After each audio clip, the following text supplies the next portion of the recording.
Have you heard of LEGO Star Wars? It just so happens to be LEGO's most successful theme, bringing them in millions of dollars every single year. Sets nowadays look like this, but to understand how we got there, let's take a look at the humble beginnings of the theme.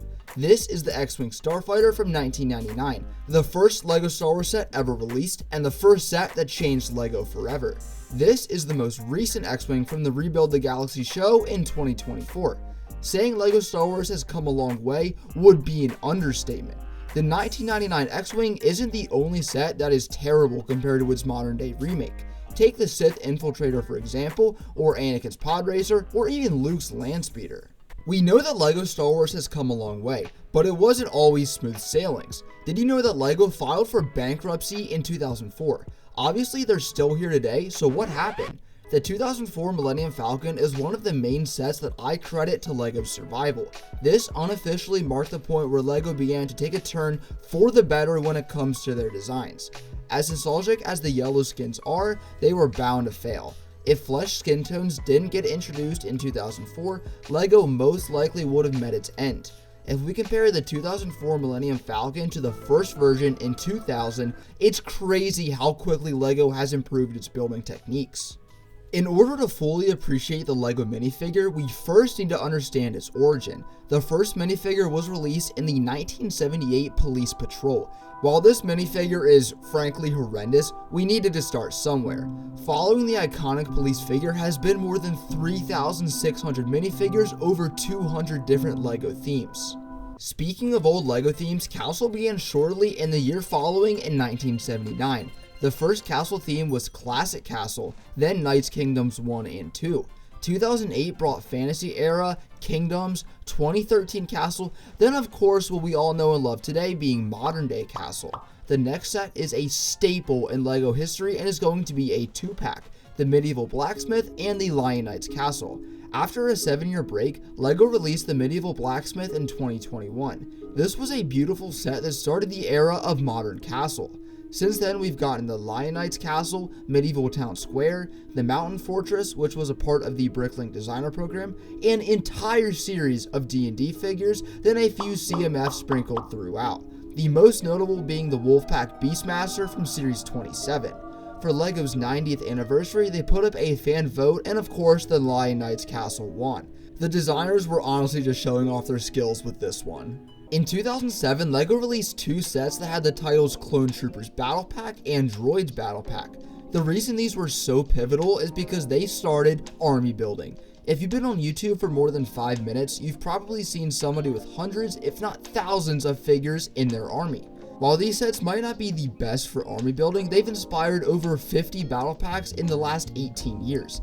Having an affordable way to get 4 minifigures is one of the many reasons why Star Wars stands out from other themes. Prior to battle packs, they released minifigure packs along with 2 random small sets in 2022.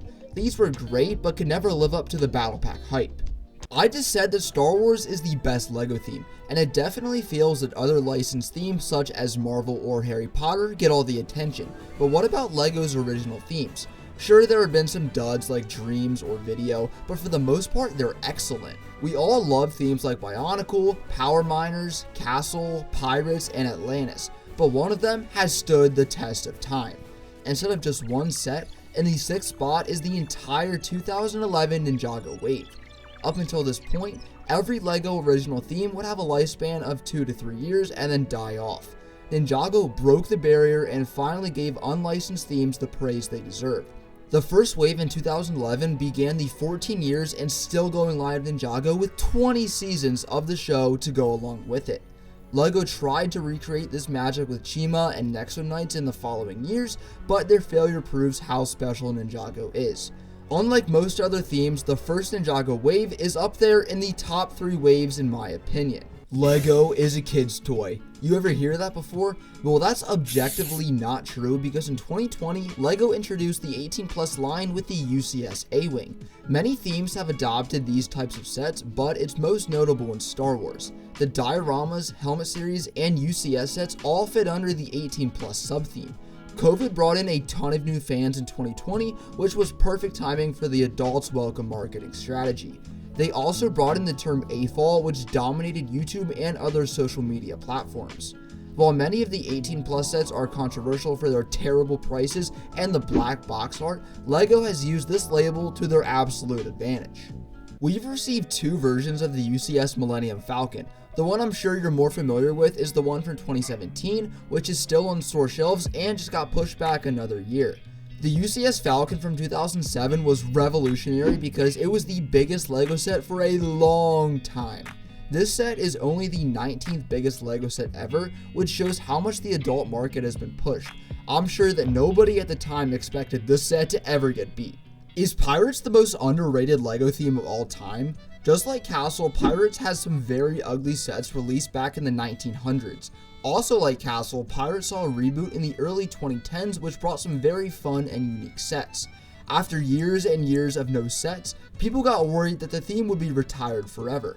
Pirates got revamped in 2020 with one of my favorite sets in my collection, Pirates of Barracuda Bay. Unfortunately, we haven't seen a full return of Pirates like we have Castle, but LEGO did give us a few one-off sets like the Eldorado's Fortress and a couple of beautiful builds in the Bricklink Designer program. The Pirates of the Caribbean theme saw success in between 2011 and 2015. While not part of the unlicensed Pirates theme, I still count them to be Pirate sets. Just like other Pirate sets, they've been absent, but there is actually a rumored 2,500 piece Black Pearl in 2025, which is very exciting. I love to see LEGO explore some more Pirate sets, and especially smaller ones. I feel like this one speaks for itself. Imagine telling a Victorian era peasant that we'd be getting a $1,000 Death Star. In this video, we've explored the history of minifigures, started battle packs, how LEGO avoided bankruptcy, and how the fan base is dominated by adults. But a $1,000 set has to be the craziest. I'm sure when the Danish group started a company in the 1930s, a $1,000 plastic toy wasn't on their bingo card, but here we are. Everyone has sets that earn special place in their hearts, but these are 10 sets that changed the company as a whole. If you enjoyed, I have tons of other videos on my channel just like this one. As always, thank you so much for watching, and you can check out more LEGO Star Wars videos on the end screen now.